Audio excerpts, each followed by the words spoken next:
أعوذ بالله من الشيطان الرجيم بسم الله الرحمن الرحيم ولكم نصف ما ترك أزواجكم إن لم يكن لهن ولد فإن كان لهن ولد فلكم ربع مما تركن من بعد وصية يوصين بها أو دين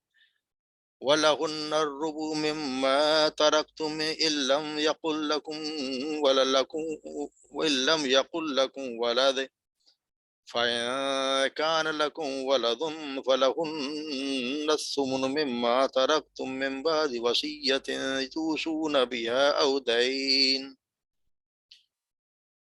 وإن كان رجل يورث كلالة فامرأة فله أخ وأخت فلكل واحد منهما السدس فإن كانوا أكثر من ذلك فهم شركاء بالثلث من بعد وصية يوصى بها أو دين غير مضار وصية من الله والله عليم حليم تلك حدود الله ومن يطع الله ورسوله يدخله جنات تجري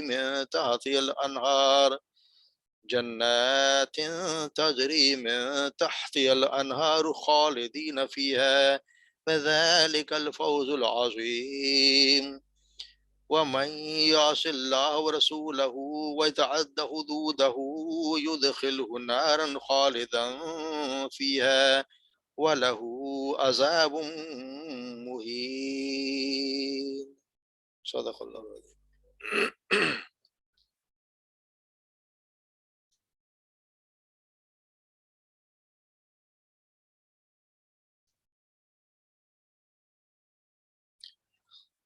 وَلَكُمْ نِصْفُ مَا تَرَكَ أَزْوَاجُكُمْ وَلَكُمْ تو اور تمہارے لیے نصف آدھا ما ترکا جو چھوڑا ازواجکم تمہاری بیویوں نے علم اگر نہ ہو یکن لہن ولد ان کے کوئی اولاد نہ ہو یکن لہن ان کے کوئی اولاد نہ ہو تو پھر تمہارے لیے حصہ ہے تمہاری جو بیویاں چھوڑا اس کا آدھا وَإِن كَانَ لَهُنَّ وَلَدٌ اور اگر ہو ان کی اولاد فَلَكُمْ تو تمہارے لیے ہے ربع مما ترکنا چوتھا حصہ مما اس میں سے ترکنا جو انہوں نے چھوڑا تھا ترکنا یہ نون نیا نا جمع نساء کا عورتوں کا ترکنا جو انہوں نے چھوڑا من بعدی اس کے بعد وصیتاً یوصینا اس وصیت کے بعد جو انہوں نے کی یوصینا جو انہوں نے کی یہ سب بیویوں کے لیے اگر ایک سے زیادہ ہوں تو بھی انہیں کے لیے بیہا اس میں سے او دین یا قرض ادا یعنی وصیت ہے وصیت اسے جو وصیت کی اس کے بعد اور قرض ادا کرنے کے بعد وَلَهُنَّ اور ان کے لیے یعنی بیویوں کے لیے ہے ربع مما ترکتم چوتھا حصہ جو اس میں سے جو تم نے چھوڑا اِلَّمْ يَكُنْ لَكُمْ اگر نہ ہو تمہارے ولد اولاد یعنی اگر تمہارے اولاد نہ ہو تو تمہاری بیویوں کا حصہ ہے چوتھا فَإِنْ كَانَ لَكُمْ وَلَدٌ اور اگر ہو تمہاری اولاد فَلَهُنَّ الثُّمُنُ مِمَّا تَرَكْتُمْ تو پھر ان کے لیے آٹھواں حصہ اس میں سے جو تم نے چھوڑا من بعد وصیت اس کے بعد اس وصیت کے بعد تو سونا جو تم نے کی بیا اس میں سے اس سے او دین یا قرض کے بعد قرض ادا کرنے کے بعد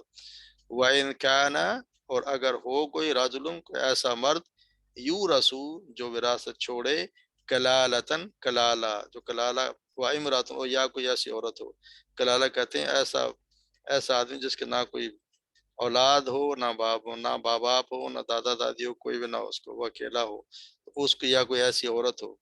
وَلَهُ أَخٌ اور اس کا ہو کوئی ایک بھائی او اختن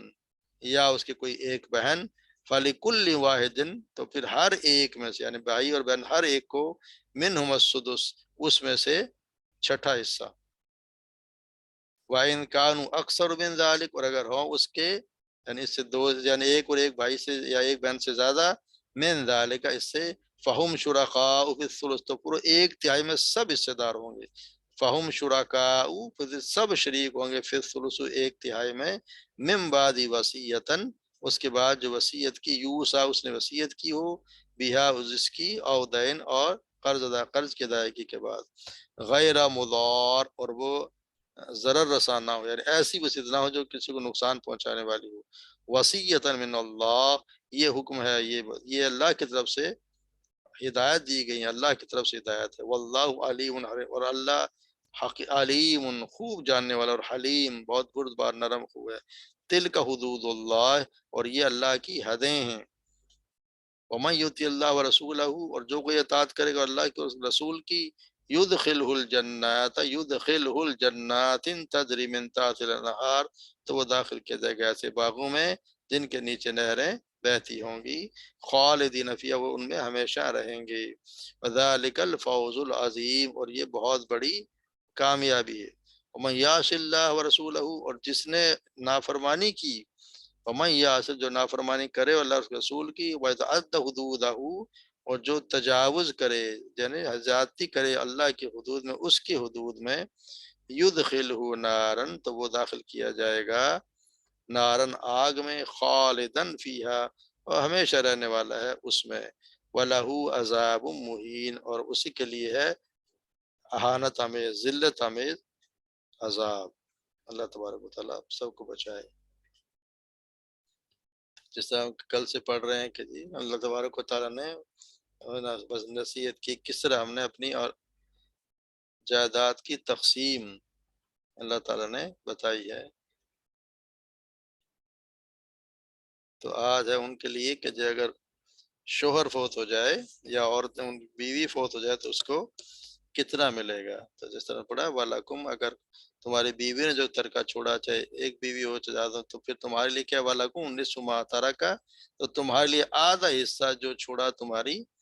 بیویوں نے، إِن لَمْ يَكُن لَهُنَّ وَلَدٌ، اگر ان کے اولاد نہ ہو، اگر ان کی اولاد نہ ہو تو پھر تمہارا حصہ اس میں سے جو بھی چھوڑا اس میں سے آدھا حصہ ہے، وَإِن كَانَ لَهُنَّ وَلَدٌ، اور اگر ہو ان کی اولاد تو پھر تمہارے لیے وہ آدھا ہو جائے گا، چوتھا حصہ ہو جائے گا، پہلے تھا آدھا، اور اگر اولاد ہے تو پھر آدھا آدھا اور کو چلے، اور ادھر آئے گا چوتھا حصہ، مما ترکنا من بعد وصیت، اور اس کے بعد جو انہوں نے وصیت کی اس کے بعد، یوسی نبیہا او دین، جو انہوں نے وصیت کی اس کے بعد، او دین اور قرض، یعنی جو وصیت کی وہ پہلے، اور یہ سب سے پہلے قرض، اگر جو اس نے کوئی قرض لیا ہو، قرض کو ادا کرنے کے بعد پھر جو وصیت دیکھی جاتی ہے، اور وصیت جیسے کل ہم نے پڑھا، ایک تہائی سے زیادہ وصیت کرنے کی کسی کو اجازت ہے نہیں، ایک تہائی سے زیادہ وصیت کر نہیں سکتا، اور یہ اور دین، اور یہ قرض کی ادائیگی بہت ضروری ہے، قرض کی ادائیگی، قرض تو ہم نے بتایا کہ بلکہ جنازے سے بھی پہلے قرض کی ادائیگی ہونی چاہیے، اور ہوتا بھی ایسا ہی، جب نماز جنازہ پڑھاتے ہیں تو باقاعدہ اعلان کیا جاتا ہے کہ کسی کا کوئی قرض ہو تو وہ ان کی اولاد یا کوئی بھی رشتہ دار ہے اس سے رجوع کر سکتا ہے، اور وہ ذمہ داری لیتا ہے، وہ شخص ذمہ داری اٹھاتا ہے اس کی کہ قرض میں ادا کروں گا، پھر نماز جنازہ پڑھائی جاتی ہے۔ اور قرض کا تو حالت یہ ہے کہ آپ صلی اللہ علیہ وسلم تو پوچھا کرتے تھے اس کے ذمہ قرض تو نہیں، اور اگر قرض ہوتا تو آپ اس کی نماز جنازہ نہیں پڑھاتے تھے جب تک کہ کوئی اور شخص ذمہ داری نہ لے، کوئی اور ذمہ داری لے لیتا تو پھر آپ صلی اللہ علیہ وسلم نماز پڑھایا کرتے تھے، ورنہ اس کی نماز جنازہ بھی نہیں پڑھاتے۔ تو قرض کا مسئلہ بڑا ٹیڑھا ہے، تو یہ سب سے پہلے قرض کی ادائیگی ہوگی، اس کے جو بھی طریقہ اس میں چھوڑا، اس کے بعد جو اس نے کوئی وصیت کی ہو، اس وصیت بھی جائز وصیت جو ہم نے پڑھا، 1/3 سے زیادہ کرنے کی اجازت ہے نہیں، اسے کی ہے تو پھر وہ اس کو دے کے پھر اس کا ترکہ جو ہے تقسیم ہوگا۔ اور ان عورتوں کے لیے پھر کیا ہے، اگر آپ خود مرے، کوئی مرد کا انتقال ہو جائے تو اس کی جو بیوی، چاہے ایک بیوی ہو چاہے زیادہ ہو، سب کے لیے وَلَهُنَّ، یہ جمع کا صیغہ ہے، وَلَهُنَّ الرُّبُعُ مِمَّا تَرَكْتُمْ، ان کا چوتھا حصہ ہے، بیویوں کا چوتھا حصہ، جتنی بھی جائیداد ہے اس میں سے چوتھا حصہ بیویوں کو ملے گا، إِن لَّمْ يَكُن لَّكُمْ وَلَدٌ، اگر نہ ہو اس کی اولاد، اگر بیویوں کی اولاد نہ ہو تو پھر، اگر تمہاری اولاد نہ ہو تو پھر بیویوں کو ملے گا چوتھا حصہ، وَإِن كَانَ لَكُمْ وَلَدٌ، اور اگر تمہاری اولاد ہو، فَلَهُنَّ الثُّمُنُ مِمَّا تَرَكْتُمْ، تو پھر ان کو ملے گا آٹھواں حصہ اس میں جو تم نے چھوڑا، مِن بَعْدِ وَصِيَّةٍ، اس کے بعد کہ جو تم نے کوئی وصیت کی ہو، او دین یا قرض کی ادائیگی کے بعد، یعنی سب سے پہلے قرض، پھر وصیت، اور اس کے بعد جو بچا اس میں سے اگر اولاد ہے تو پھر ملے گا بیویوں کو 8واں حصہ، اگر اولاد نہیں ہے تو پھر بیویوں کو ملے گا 4تھا حصہ۔ اور اگر کوئی ایسا شخص کو انکان رجل یورث کلالتن، ایسا شخص جس کے نہ بچے ہوں، نہ ماں باپ ہوں، نہ دادا دادی ہوں، نہ پوتا پوتی ہوں، کوئی نہ ہو، تو پھر اس کے یا کوئی ایسی ہی عورت ہو، تو پھر اس کا ہوا خن، تو اس کا اگر ایک بھائی ہو اور ایک بہن ہو، فَلِكُلٍّ وَاحِدٍ مِّنْهُمُ السُّدُسُ، تو اس کا چھٹے حصے میں سے، چھٹا حصے میں سے دونوں کو 1/6 ملے گا، اس کو بھی 1/6، 1/6 اس کو ملے گا۔ اور اگر اس میں سے زیادہ ہوں تو یہی دونوں میں تقسیم کر دیا جائے گا، ان دونوں کو اسی 1/3 میں سب شریک ہو جائیں گے، اگر زیادہ تو بھی اسی 1/3 میں شریک ہوں گے۔ نم بعد وصیت یوصی بہا او دین، اور اس کے بعد کہ جو وصیت کی گئی جو اس نے کی ہو، اور یا قرض کی ادائیگی کے بعد۔ اور یہ اس میں شریک ہوتے ہیں وہ جو ماں جائے بھائی ہوتے ہیں، اصل میں جو ماں جائے بھائی اخیائی بھائی کہتے ہیں، جن کو جو ماں جائے بھائی ان کو ملتی ہوتی ہے۔ تو پھر اس میں رشید محمود دونوں کون منہما، دونوں کون؟ یا ایسی عورت ہو یا ایسا مرد ہو، یہ دونوں ان کے لیے استعمال ہوا ہے، کون سا؟ یا اس کا بھائی یا بہن، جی یہی جی، والا جی، یہ ایک بھائی، یا ایسا مرد ہو یا اخن نہیں ایسی نہیں، یہ عورت ہو۔ فلاح اخن و اختن، یہ اچھا، ایک اور اگر اس بھائی کی اور ایک بھائی یا ایک بہن، ایک بھائی ایک بہن، اچھا تو پھر ان دونوں دونوں، میں سے ان دونوں کو جو چھٹا حصہ چھٹے میں سے ملے گا، اچھا ہر ایک کو صحیح چھٹا حصہ صحیح ملے گا۔ فَإِنْ صحیح۔ كَانُوا أَكْثَرَ مِنْ ذَلِكَ، اور اگر زیادہ ہو تو پھر ان دونوں کو اسی میں سے تقسیم کر تیسرا حصہ مل جائے، 1/6 اور 1/6 کو جمع کر دیں تو تیسرے حصے میں سب شریک ہو جائیں گے۔ من بعد وصیت یوصی بہا غیر مضار، اور یہ کسی کو نقصان پہنچانے والی نہ ہو، یعنی ایسی آپ کو وصیت کوئی نہ ہو جو نقصان پہنچائے۔ نقصان پہنچے مراد ہے کوئی انسان ایسی وصیت کر جائے 1/3 سے زیادہ کر دے، وہ بھی اس کے لیے اس کو اجازت ہی نہیں ہے، تو وہ یہ نقصان پہنچانے والی ہے۔ یا کوئی ایسے کسی کے حق میں زیادہ وصیت کر جائے کہ جی بلا وجہ کہ میرے کسی رشتےدار کو اس نے بچانے کے لیے کہ اس کو کسی کو جائیداد نہ ملے، کوئی ایسی وصیت کر دے تو یہ بھی غلط ہوگی، یعنی اسے حقوق کو تلف کرنے کے لیے، یا آدمی کہہ دے کہ جی میرے پاس اتنا قرضہ، حالانکہ قرضہ اس پہ ہوتا ہی نہیں ہے۔ اور اکثر اس لیے بتایا کہ کلالہ جو جس کی اولاد نہ ہو، ماں باپ بھی نہ، پھر وہ جو چاہتا نہیں ہے کہ میری جائیداد دور کے رشتہ داروں کو ملے، تو وہ کوئی ایسی بات کر جائے جو ایسی غلط کر دے وصیت، تو وہ پھر خطرہ ہے، ایسی وصیت نہیں ہونی چاہیے جو کسی کو نقصان پہنچائے۔ اور اس کے لیے ویسے بھی آپ صلی اللہ علیہ وسلم نے کہا کہ جی بہت بہت ہی زیادہ اس کی تو بہت زیادہ فرمایا کہ بہت خطرناک کام ہے کسی کو ایسے کر دیا جائے، ایسی وصیت کی جائے جو کہ آپ کو مرتے وقت آدمی ایسا کر دے۔ آپ صلی اللہ علیہ وسلم نے فرمایا کہ 170 سال تک نیک لوگوں جیسے عمل کرتا ہے، لیکن آخر میں جب وصیت کرتا ہے تو وصیت میں ظلم سے کام لیتا ہے، چنانچہ اس کے برے کام پر اس کا خاتمہ ہوتا ہے، اور جس کے جہنم رسید ہو جاتا ہے۔ غلط وصیت کر کے گیا تو وہ جہنم رسید ہو جاتا ہے۔ اس طرح 170 سال تک کوئی شخص برے کا عمل کرتا رہتا ہے، اور آخر میں اگر خاتمہ اس کا اچھے عمل پہ ہوا تو وہ پھر اس کو جنتوں میں داخل ہو جاتا ہے۔ جیسا آپ نے پڑھا کہ یہ آیت پڑھ لو۔ اس طرح دوسرے حدیث میں آتا ہے کہ آپ صلی اللہ علیہ وسلم نے فرمایا ایک مرد یا عورت 60 سال تک اللہ تعالیٰ کی فرمانبرداری کے کام کرتے رہتے ہیں، اور جب موت آتی ہے تو وصیت میں کمی بیشی کر دیتے ہیں، جس کی وجہ سے ان کے لیے جہنم واجب ہو جاتی ہے۔ تو انسان کو یہ ضرور دیکھ لینا چاہیے کہ اپنے کسی اور کے فائدے کے لیے اپنی آخرت خراب نہ کرے، جاتے جاتے کوئی ایسی وصیت نہ کر جائے جو کسی کو بلا وجہ ظلم کسی کے ساتھ کرتا جائے۔ حالانکہ اللہ نے تو وصیت، اللہ نے تو سارے حصے مقرر ویسے ہی کر دیے ہیں، اب تو کسی کو جو وارث ان کے حق ہے ہی نہیں کہ کسی کے لیے وصیت کی جائے، کسی کو زیادہ دے دیا جائے۔ ہاں اپنے زندگی میں اگر اس نے کوئی کیا ہے، زندگی میں اگر وہ کسی کو سب کو تقسیم کر دیتا ہے تو پھر کہتے ہیں کہ پھر وہ سب کو برابر دے، پھر عورتوں کو اور بیٹی اور بیٹی کا بھی نہیں، سب برابر بھی دے سکتا ہے، لیکن وہ زندگی مرنے کے بعد وہی ہوگا جو اللہ تبارک و تعالیٰ نے تقسیم کر دی ہے، اور ہوگا بھی یہی، اور اس میں کوئی نقصان دہ چیز نہیں ہونی چاہیے کہ ایسی بات جس کو کسی کو نقصان پہنچائے، جس کو ضرر پہنچانے والی ہے۔ اور یہ وصیت من اللہ، یہ اللہ کی طرف وصیت ہے، اللہ کی طرف حکم ہے۔ اب یہ بہت بڑی ایک بات ہے کہ اللہ کی طرف سے حکم ہے، آپ کو کوئی اختیار نہیں کہ آپ اس میں کہ نہیں جی میری سوچ زیادہ بہتر ہے، یہ بہت خطرناک بات۔ یہ اللہ تعالیٰ کا ارشاد ہے اور اللہ کا یہ حکم ہے کہ اسی کے مطابق فیصلے ہونے ہیں۔ اگر اللہ نے ایک وصیت کی، اللہ نے حکم دیا ہے، تو کوئی اپنی مرضی سے کہ جی نہیں جی میں اپنی مرضی سے کروں گا، یا کوئی اور کسی جیسے اپنے ہوتا ہے کہ جی بیٹیوں کو اکثر دیا نہیں جاتا، بہنوں کو دیا نہیں جاتا، یا پھر بڑے بیٹے کے نام ہی سب کچھ کر جاتا ہے، ابھی بھی لوگ کرتے ہیں، بڑے بیٹے کے نام کر دیا اور باقی فارغ ہو گئے یا دیتے ہی نہیں ہیں، تو خود ہی بات میں لڑائیاں ہوتی رہتی ہیں۔ تو یہ اللہ کی طرف سے اللہ کے حکم ہے، اس کے مطابق عمل کرنا ہے، اور یہ اللہ کی حدیں ہیں، وصیت من اللہ، اللہ کی طرف سے حکم ہے، اور واللہ علیم حلیم، اور اللہ جاننے والا ہے۔ دیکھیں علیم، علیم اللہ خوب جاننے والا ہے، یعنی اللہ یہ بھی جاننے والا ہے کہ تم کرتے کیا ہو، یہ تم جو کر رہے ہو اللہ اسے باخبر ہے۔ اور اللہ علیم کا یہ بھی ہے کہ اللہ تبارک و تعالیٰ کو علم ہے کہ انسان کی کس کو کس کے کتنا حق بنتا ہے، یہ اللہ تعالیٰ انسان کو زیادہ جانتا ہے اس سے خود سے بھی، اس لیے یہ تقسیم اللہ کی ہے۔ تو اللہ علیم ہے، وہ دیکھ بھی رہا ہے تم کرتے کیا ہو، اللہ کے حکم مانتے ہو کہ نہیں مانتے ہو۔ اور حلیم یعنی کہ اللہ بردبار ہے، نرم خو ہے، اللہ نے ایسی تقسیم نہیں کرے گا جس سے کوئی نقصان ہو یا کسی کو کوئی تکلیف ہو۔ اور تل کا حدود اللہ، اور یہ اللہ کی حدیں ہیں، اللہ کی حدود، حد اللہ کی حدیں، اللہ نے حد مقرر کر دی ہے۔ اور پھر یہ بھی بتا دیا وَمَن يُطِعِ اللَّهَ وَرَسُولَهُ، جو کوئی اطاعت کرے گا اللہ کو رسول کی، اللہ تبارک و تعالیٰ اس کو ایسی جنتوں میں داخل کرے گا جن کے نیچے نہریں بہتی ہوں گی۔ تو انسان ایسا کام کیوں کرے کہ اس سے محروم ہو جائے، ایسی جنتوں میں داخل ہو جس میں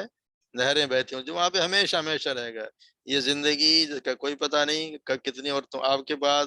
کسی کے لیے اپنی عاقبت، کسی اور کے لیے غلط وصیت کر کے، غلط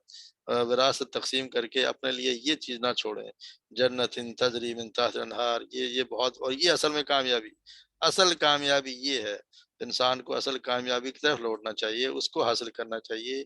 تو اس میں کوئی کسی کی طرفداری کر کے اس چیز کو خراب نہ کرے، اور جو کرے گا، جو اللہ کی نافرمانی کرے گا، اس تقسیم کو تسلیم نہیں کرے گا، اپنی مرضی سے اپنا دماغ چلائے گا اور اپنے رسول کی بھی نافرمانی کرے گا، اور جو اللہ کی حدود سے تجاوز کرے گا، یعنی اللہ کی باتیں نہ ماننا، اللہ کی حدود سے تجاوز کرنا ہے، اللہ کے حق کا نماز، پھر اللہ تعالیٰ نے یہ بہت خوفناک ہے، اللہ تبارک و تعالیٰ نے اس کو ہمیشہ ہمیشہ کے عذاب کی دھمکی دی ہے۔ اور اللہ تعالیٰ کے جو اللہ کے قانون کو مقرر براز تبدیل کریں یا اس کی حدوں کو توڑیں، تو اللہ تبارک و تعالیٰ نے اس کو ہمیشہ کا عذاب، ہمیشہ ہمیشہ اس عذاب میں رہے گا، خالدن فیہا، اور وہ عذاب بھی رسوا کن عذاب۔ تو یہ بہت سخت وعید ہے، یہ بہت سے لوگ جسارت کر جاتے ہیں کہ جی وراثت قانون میں نافرمانیاں اللہ کی کھلی بغاوت ہے، کئی عورتوں کو میراث سے بالکل دیا ہی نہیں جاتا، محروم کر دیا جاتا ہے، کہیں بڑے بیٹے کو میراث کا مستحق ٹھہرا دیتے ہیں، سرے سے تقسیم، کہیں سرے سے تقسیم ہی نہیں ہوتی، اور مشترکہ خاندانی وراثت کہتے ہیں، خاندانی جائیداد ہے، یہ سب میں رہے گی، حالانکہ سب میں رہ نہیں سکتی، پھر لڑائیاں ہوتی ہیں۔ یہ اللہ تبارک تعالیٰ کی حدود سے تجاوز ہے، اور جو کوئی کرے گا، اللہ نے صاف صاف بتا دی، جو اس کی بات مانے گا، جو اس کے مطابق عمل کرے گا، اس کو میں ایسی جنتوں میں داخل کروں گا جہاں یہ چیزیں ملیں گی، اور جو نہیں اس کی بات نہیں مانے گا پھر وہ تیار رہے۔ اللہ تبارک و تعالیٰ ہم سب کو بچائے، یدخل النار خالد، ایسی آگ میں جس میں ہمیشہ رہے گا، اور یہ بہت رسوا کن عذاب ہے۔ اللہ تبارک و تعالیٰ ہم سب کو بچائے۔ اور کیوں انسان اپنی زندگی، اپنی عاقبت کسی اور کے لیے خراب کرے، کہ میں کسی کو زیادہ حصہ دے جاؤں یا کسی کی حق تلفی کر جاؤں۔ اللہ کی ہونا وہی ہے، وراثت تقسیم تو اللہ کے دیے ہوئے قانون کے مطابق ہونی ہے، اگر اور کہیں اور غلط طریقے سے اپنی کسی کو محروم کرنے کے لیے غیر مضار، یہ جو اگر کسی نے وصیت کر دی جس سے نقصان دہ ہو، اگر اس نے کر بھی دی تو اس کو دوسروں کو جائے گا جو ٹھیک کر لیں۔ اگر کسی نے غلطی کی ہے تو جو وراثت جو پیچھے جو رہ گئے ہیں ان کا یہ کام، اور اس میں کوئی برائی نہیں، ہم نے پہلے پڑھا ہے شاید سورہ بقرہ میں کہ اس کو ٹھیک کر دیں، اس پہ کوئی گناہ نہیں، اگر اس نے وصیت کو ٹھیک کر دے، اس نے وصیت غلط کی ہے تو اس کو ٹھیک کر دے، کسی کا حق غلط کیا ہے تو اس کو لوگوں کو چاہیے کہ اس کو ٹھیک کر لیں۔ اور یہ اللہ کی طرف سے حصے مقرر ہیں، اس پہ کسی کو کوئی اختیار نہیں ہے کہ اس میں اپنی کارستان چلائے، اپنے اختیارات استعمال کرے۔ اللہ تبارک و تعالیٰ میں اللہ کے قانون کے مطابق عمل کرنے کی، اس پر عمل کرنے کی توفیق عطا فرمائے۔ جی جناب، آج کا تو سبق یہیں تک ہے، کسی کا سوال ہو تو بتائیں۔ رشید ماموں، جب یہ آپ نے بتایا کہ جب کسی کے ذمہ قرض ہوتا ہے اور اس کی ڈیتھ ہو جاتی ہے تو کوئی اور ذمہ داری لے لیتا ہے، تو بس پھر اس کی ذمہ داری ختم، اگلا دے دے گا؟ بالکل اس کی جماعت ختم اگر کہ میں نے جیسے اکثر اولاد ذمہ داری لے لیتی ہے، باقاعدہ جنازے میں اعلان جی کیا اولاد جاتا ہے اگر کہ لے جی لیتی ہے تو ہاں اس کی ذمہ داری ختم ہو گئی، پھر آپ ذمہ دار وہ اولاد ہوگی، وہ اتارے گی قرضہ۔ اچھا اچھا اگر اس نے ذمہ دار اچھا لے گی اور لوگوں نے مان لیا تو ٹھیک ہے، یا وہاں جا کے کوئی کھڑا ہو جائے کہ نہیں جی مجھے ابھی چاہیے، تو وہ الگ چیز ہے، مگر اکثر ہوتا ہی ہے کہ لوگ مان لیتے ہیں اولاد، اور دیتی بھی ہے، اچھا مان لو کہ ہے تو اولاد دیتی ہے، صحیح اولاد ذمہ داری مان لیتی۔ اچھا پھر آپ صلی اللہ علیہ وسلم بھی پڑھا دیا کرتے تھے نماز جنازہ، کوئی ذمہ داری لے لیتا تو اس کی تو آپ بھی نماز جنازہ پڑھا جی دیتے جی تھے، تو اسی طرح اپنے یہاں بھی ایسا ہی ہوتا ہے، اچھا اور لوگ بتاتے ہیں جی یہ اس کے اچھا کڑے ہیں، یا اس کے بھائی ہے، یا اس کی اولاد کھڑی ہوئی ہے، کسی کا ہے تو ان سے رابطہ کریں، اور لوگ کہتے ہیں ٹھیک ہے، تو ایسا ہی ہے۔ اچھا صحیح جی عثمان فاروق آپ کیا کہنا چاہیں؟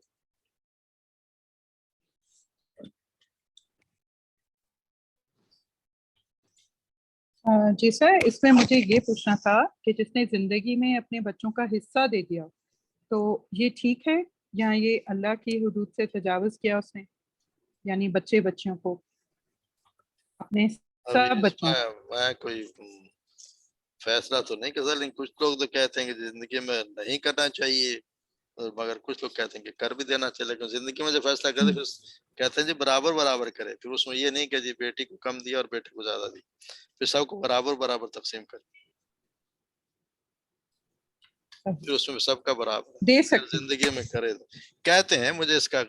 میں کوئی فتویٰ نہیں دے سکتا کہ اس پہ کیا ہے، الگ الگ رہا ہے، کچھ لوگ کہتے ہیں نہیں دیا جا سکتا کہ آپ کو کوئی اختیار نہیں کہ لیکن دیا بھی جاتا ہے، دیتے بھی ہیں، ہاں، ہو کیونکہ سکتا ہے جنہوں نے کیا ہے انہوں نے پوچھا ہو کسی سے۔ نہیں نہیں ہو جاتا، جس طرح ایک آتا نا، ایک صحابی نے ایک اپنے بیٹے کو غلام، ایک بیٹے کو غلام تحفے کے طور پہ دیا، تو اپنی بیوی سے کہا، تو بیوی نے کہا کہ میں تو اس وقت تک نہیں مانوں گی جب تک آپ صلی اللہ علیہ وسلم کو تم اس پہ گواہ نہ بناؤ، تو صحابی آپ صلی اللہ علیہ وسلم کے پاس گئے اور انہوں نے ان سے کہا کہ جی میں نے اپنے فلاں بیٹے کو ایک غلام دیا ہے، تو آپ صلی اللہ علیہ وسلم نے پوچھا کیا سب کو دیا ہے، تو اس نے کہا جی نہیں، تو کہا جی تو میں اس ظلم میں گواہ نہیں ہو سکتا، یعنی ایک بیٹے کو نہیں دیا تھا، اگر تم دیتے تو سب کو دو، برابری کی بنیاد پہ دو، یعنی کہ برابری کی بنیاد پہ، اس کا مطلب یہ کہ شاید دیا جاتا ہے، تو یہ ہے، پھر بھی کسی مفتی سے پوچھ لیں تو زیادہ اچھا ہوتا ہے۔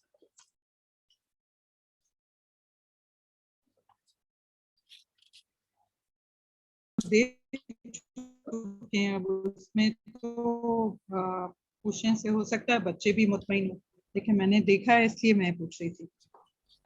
ہاں میں نے کہا نا کہ دیتے ہیں، کچھ لوگ کر دیتے ہیں، کر بھی دیتے ہیں، تقسیم اپنی زندگی میں کر دیتے ہیں، مگر اکثر بعد میں پریشان بھی ہوتے ہیں، کبھی کبھی پھر خود کے بعد کچھ بھی نہیں ہوتا تو وہ خوار بھی ہوتے ہیں، ایسا بھی ہوتا ہے۔ یعنی زیادہ بہتر نہیں ہے یہ، بہتر نہیں ہے کرنا، پتہ نہیں اپنے جنہوں نے کیا ہے اپنے بچوں پہ زیادہ بھروسہ ہوگا یا کیا چیز ہے، بہرحال ہمیں تو اتنا ہی پتہ ہے کہ چلو بعد میں اچھی ہی بات ہے، لوگوں مگر اکثر لوگ خوار ہوتے ہیں، بعد میں وہ خود پریشانی ہوتے ہیں، اگر اپنا مال اپنی زندگی میں تقسیم صحیح۔ کر دیا اور بیٹے اولاد کے نام کر دیا، نام بھی کر دیا، پھر وہ پریشانی ہوتی ہے، ویسے الگ ہے، اگر وصیت کر جائے کہ فلاں فلاں کو یہی میں چیز دوں گا، میرے مرنے کے بعد ایسا کر لیں تو وہ شاید بہتر ہے کہ وہ پہلے لکھ دے کہ جی میرے مرنے کے بعد اس طرح کر لیں، وہ الگ چیز ہے، مگر اکثر لوگ خوار ہوتے ہیں، بہت خوار ہوتے ہیں، پھر وہ اکثر تو گھروں سے بےچار بے گھر ہو جاتے ہیں، کوئی زیادہ مطلب کوئی کیا کہتے ہیں اچھی بات نہیں ہے، کرتے تو بہت زیادہ ہے، تو شاید منع بنا، مجھے اس کا کوئی زیادہ علم نہیں، اس لیے میں آپ سے کہہ رہا ہوں کہ کسی مفتی صاحب کوئی فتویٰ دے سکتے ہیں، کیونکہ دونوں چیزیں ہیں، ہم نے جو پڑھا ہے تو وہ کہتے ہیں جی ہاں کر سکتے ہیں، میں نے صرف نہیں، ہاں وہی نا، لیکن زیادہ قابل تعریف نہیں، کیونکہ اس میں دیکھیں پھر لکھا ہوا بھی آ کے نا دل کا حدود اللہ ہے کہ جو بھی نہیں حدود خیر سے تجاوز کرے گا تو وہ تو حصوں میں ہے نا، اگر حصوں میں آپ نے تجاوز کیا، کسی کو زیادہ ایسے دے دیا، کسی کو کم دے دیا، کسی کو ایک صحیح۔ چاہتا ہے کہ میں بیٹے کو دے دوں، ایک بیٹے کو زیادہ دے دوں، کسی کو نہ دوں، ہمارے ہوتا نا آگ کر دیا، آگ واگ کوئی چیز نہیں ہوتی، اپنی اچھا۔ زندگی میں آپ نے دور کیا ہوا کہ جس دن آپ کی آنکھیں بند ہو گئی وہ اسی طرح حصہ دار ہے جتنا دوسرا بیٹا آپ کے ساتھ رہ رہا ہے. جیسے آپ نے ہوتا ہے نا بہت سے لوگ اخباروں میں آتا ہے میں نے فلاں بیٹے کو آگ کر دیا، تو آگ کرنا کیا ہے؟ کچھ بھی لکھا نہیں. ہوا۔ تو یہ چیز ہے، یہ اللہ کی حدود سے تجاوز کرنا ہے. آپ کو کوئی حق نہیں ہے کہ آپ کسی کو، اللہ نے جو آپ کو اولاد دی اس کو آپ محروم کر دیں، یہ آپ کو حق ہے نہیں. جیسے اس نے نافرمانی کی ہے تو اللہ کے یہاں بھگتے گا، مگر جائیداد میں وہ برابر کا حصہ دار ہے، جائیداد میں ویسے حصہ دار جیسے دوسرے بچے ہیں. جی سدرا آپ کچھ کہنا چاہ رہے ہیں؟ جزاک اللہ خیر۔ جی رشید چا، جیسے کسی ابھی آپ نے بتایا کہ جنازے پہ اعلان کیا جاتا ہے کہ کسی، اور اگر کسی عورت کی ڈیتھ ہو تو تو عورت کے اس لیے کا بھی اس جنازے کی اولاد نہیں ہے؟ نہیں، تو مطلب جنازے پہ اعلان کیا جاتا ہے اس کا بھی وہیں؟ ہاں سب کا اعلان کیا باقاعدہ. جو بھی نماز پڑھاتا ہے وہ اکثر اعلان کرتا ہے کہ جی کسی کا قرض ہو، کسی کا لین دین ہو اس کے ساتھ، تو یہ اس کے وارث کھڑے ہیں، ان سے رابطہ کر لیں. عورت بھی ہو سکتا ہے، عورت کی بھی کوئی کسی نے قرض لیا ہو یا اس نے کہیں سے پیسہ لیا ہو، اس کو بھی تو قرض ہو سکتا ہے نا. عورت کا بھی قرض ہو ہاں سکتا ہے، مرد کے بھی ہو سکتا ہے. قرض تو کسی کو بھی معاف نہیں ہے، قرض کی معافی نہیں ہے. قرض کا تو اتنا بڑا مسئلہ ہے کہ شہید کو بھی روک لے جائے گا، شہید سیدھا جنت میں جائے گا، اگر قرض ہے تو وہ بھی رک جائے گا، اس کو بھی روک دیا جائے گا یہ قرض کی ادائیگی. اس لیے قرض سے بہت ہی محتاط ہونا چاہیے کہ اللہ تعالیٰ لینا پڑتا ہے تو پھر فٹافٹ قرض کی جتنی جلدی ہو سکے اس کی واپسی ہونی چاہیے. قرض مؤخر کرتے رہنا کہ پیسے بھی اور آدمی نہ دے، اور یہ خطرناک کام ہے. اسی لیے کہتے ہیں قرض سے بہت بچنا چاہیے. مجبوری میں انسان لیتے بھی، آپ صلی اللہ علیہ وسلم لیا کرتے تھے، مگر یہ کہ فوراً جیسے آتے تھے وہ اس کو بڑا بلکہ اس سے زیادہ لوٹایا کرتے تھے، جتنا لیا اس سے زیادہ اپنی طرف سے تحفے کے طور پہ اس کے ساتھ دیا کرتے تھے کچھ چیز. تو وہ اس کا بہت مسئلہ ہے قرض کا. اللہ تبارک و تعالیٰ سب کو محفوظ رکھے. آپ ماشاءاللہ بہت اچھا پڑھنے لگی، اور قرأت تو آپ کی اچھی ہوگی، 2 دن سے اچھا پڑھ رہی. تھینک یو کوشش کرتے رہے انشاءاللہ بہتر. چلو جی اللہ خوش رکھے. چلو ٹھیک. جی کل دیکھیں، کل شاید یا تو کلاس نہیں ہوگی یا ہوگی، کیونکہ میری خود کی کلاس کل 7 سے 8 تک 8 بجے تک ہے، تو کل دیکھتے ہیں کیا ہوتا ہے. یا تو پھر روزوں میں کس ٹائم لیں گے آپ؟ روزوں میں تو ہو گیا نا طے 2 بجے. پچھلے سال کی طرح، پچھلے سال بھی زور کے بعد ہی ہوتا تھا نا. جی جی